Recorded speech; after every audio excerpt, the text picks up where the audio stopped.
오늘 성경 말씀 함께 보십니다. 디모데후서 4장 7절에서 8절 말씀입니다. 신약성경 346페이지 디모데후서 4장 7절 8절 말씀 우리 합독하십니다. 나는 선한 싸움을 싸우고 나의 달려갈 길을 마치고 믿음을 지켰으니 이제후로는 나를 위하여 의의 면류관이 예비되었으므로 주 곧 의로우신 재판장이 그날에 내게 주실 것이며 내게만 아니라 주의 나타나심을 사모하는 모든 자에게도니라. 아멘. 오늘 말씀 제목은 포기하고 싶을 때 주님을 바라봅시다 라는 제목입니다. 주님의 역사를 기다리며 기도하고 있지만 응답이 없고 어려움은 더 커져서 지친 분들이 계실 것입니다. 주여 언제까지 기도해야 합니까? 주여 언제까지 악한 자들을 보고만 계십니까? 이런 기도만 나오시는 분, 정말 너무나 오래 계속되는 시련과 근심에서 벗어날 수 있을까요? 대답은 분명합니다. 물론입니다. 이기지 못할 시련은 없습니다. 한 가지 분명히 알아야 하는 것은 하나님을 믿을 때 기다려야 할 각오를 해야 한다는 것입니다. 사도 바울은 전도자로서 정말 험한 삶을 살았습니다. 그는 자신의 삶이 선한 싸움이라고 했습니다. 디모데후서 4장 7절에 나는 선한 싸움을 싸우고 싸움. 여러분, 이 싸움이란 말 그 느낌 여러분 아시죠? 선한 싸움이지만 싸움은 싸움입니다. 주의 종 사도 바울은 계속 싸우고 또 싸웠습니다. 나의 달려갈 길을 마치고 그는 달려가는 삶을 살았습니다. 그 느낌도 여러분 아시겠죠? 한가롭게 거니는 심정과는 달려가는 심정, 이거 서로 다릅니다. 요즘 이제 연말이 다가오니 달리느라 숨이 턱에까지 차서 힘든 심정으로 사는 분들이 계실 것입니다. 사도 바울도 그랬습니다. 믿음을 지켰으니, 사도 바울은 믿음을 지켜야 했습니다. 그 말은 의심이 되는 순간, 절망이 느껴지는 순간, 믿어지지 않는 순간이 너무나 많았다는 것입니다. 그는 계속 고백했다는 것입니다. 주여 믿습니다.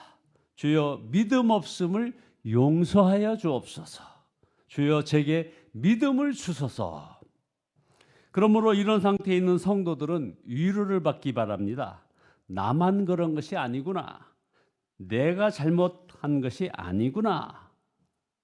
중요한 것은 아무리 힘들고 고난이 오래되는 것 같아도 반드시 끝이 온다는 것입니다. 디모데후서 4장 8절에 이제후로는 나를 위하여 의의 면류관이 예비되었으므로 주 곧 의로우신 재판장이 그날에 내게 주실 것이며, 사도 바울은 그 마지막 날을 눈앞에 두고 있습니다. 수고가 그칠 날이 왔습니다.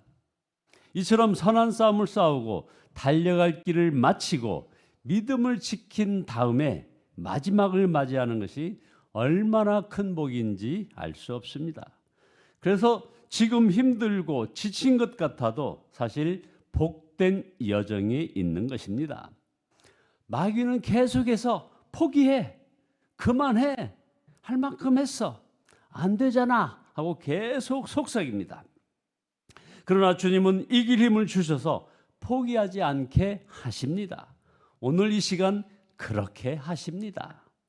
사도 바울은 분명히 자신만 아니라 모든 그리스도인들이 자신과 같은 삶을 살아야 한다고 했습니다. 디모데후서 4장 5절에 그러나 너는 모든 일에 신중하여 고난을 받으며 전도자의 일을 하며 내 직무를 다하라.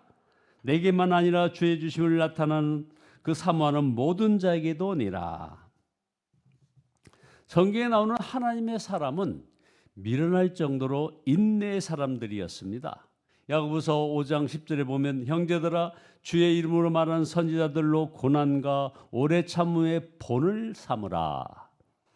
여러분 보십시오. 노아는 하나님이 명하신 대로 하기 위해서 120년 동안 방주를 지었습니다. 하나님의 약속의 아들을 주시기까지 아브라함은 25년의 세월을 기다렸죠. 요셉은 13년의 세월을 노예 생활과 감옥 생활을 길이 참아야 했습니다. 모세는 40년의 광야 생활을 했습니다.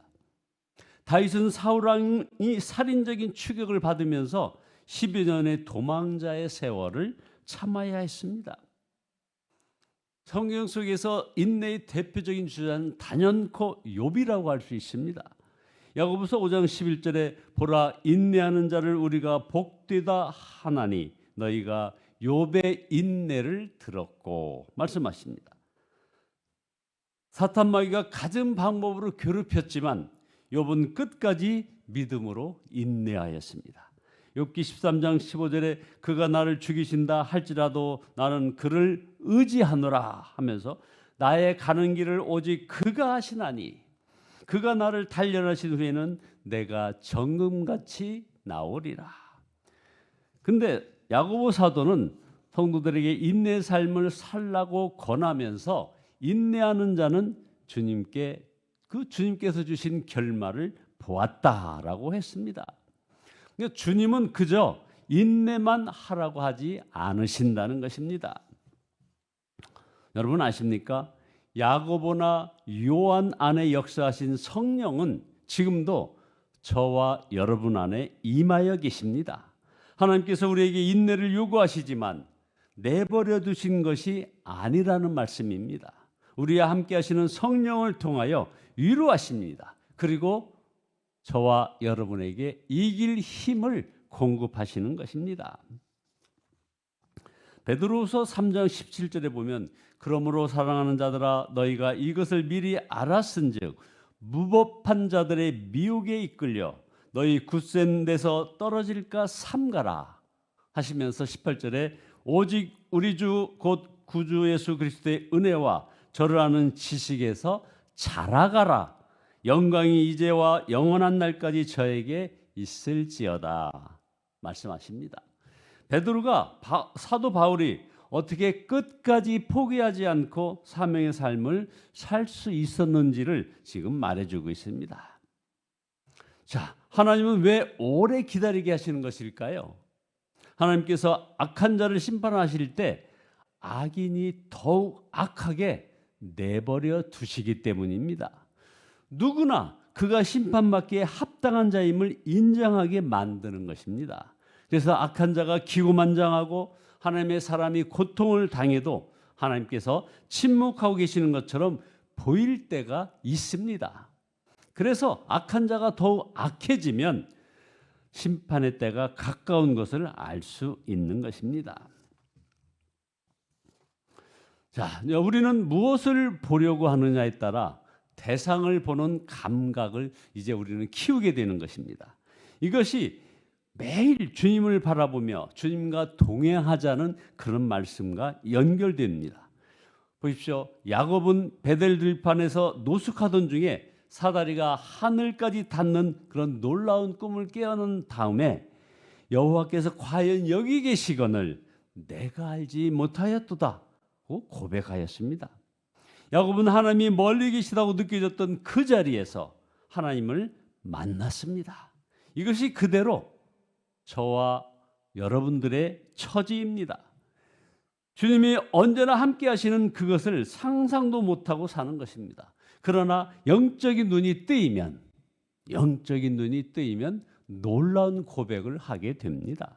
주님께서 언제나 나와 함께 계셨는데 내가 알지 못하였구나. 주님을 항상 바라보는 사람에게서는 주님이 느껴집니다. 주님을 바라보니 말하고 행동하는 것에 영향을 미치지 않을 수 없는 것입니다. 그러나 주님을 바라보지 못하는 사람에게서는 주님이 느껴지지 않으며 주님의 뜻과 전혀 다른 말과 행동을 하기도 합니다. 그야말로 종교 생활을 하고 있는 것이죠. 예수님 당시에 가장 종교적이었다고 이야기되어지는 바리새인들은 예수님을 실제로 눈으로 보고도 예수님을 믿지 못하였고 심지어 십자가에 못 박기까지 했습니다. 이 정말 두려운 일이라 아니할 수 없습니다. 우리는 예수님을 눈으로 보지 못하나 믿고 사랑하며 기뻐하는 자들입니다. 그러므로 마음이 무너지고 영적으로 답답할 때 더욱 주 예수님을 깊이 생각해야 합니다. 여호와께서 과연 여기 계시기 때문입니다. 우리가 믿음으로 살면서 끝까지 기다리려면 오직 주님으로 즐거워할 수 있어야 합니다. 지금 여기서 주님과 함께하는 기쁨으로 매 순간 살아야 하는 것입니다. 자, 그러면 얼마든지 기다릴 수 있습니다. 주여 언제까지입니까? 이렇게 탄식하다가도 주여 감사합니다로 끝마치게 되는 것입니다. 이런 인내와 감사의 여정을 사시기를 예수 그리스도의 이름으로 축원드립니다. 기도하십니다. 전능하신 주님을 찬양합니다. 주님 회개합니다. 우리는 예수님을 눈으로 보지 못하나 믿고 사랑하며 기뻐하는 자 이것만, 아버지 하나님, 우리는 너무나도 쉽게 마음이 무너지고 영적으로 답답함을 느끼는 연약한 믿음을 가지고 있는 죄인임을 고백합니다. 주님 용서하여 주시옵소서. 이제 온전히 십자가 사랑 감사하며 나가기를 소원합니다. 주 예수님을 깊이 생각하게 인도하여 주시고 여호와께서 과연 여기에 계시기 때문이다라는 고백을 살면서 끝까지 기다리며 오직 주님만으로 즐거워할 수 있게 인도하여 주시옵소서. 주님과 함께하는 기쁨으로 매 순간을 살아가게 주여 복의 복을 더하여 주시옵소서. 예수 그리스도의 이름으로 기도드리옵나이다. 아멘.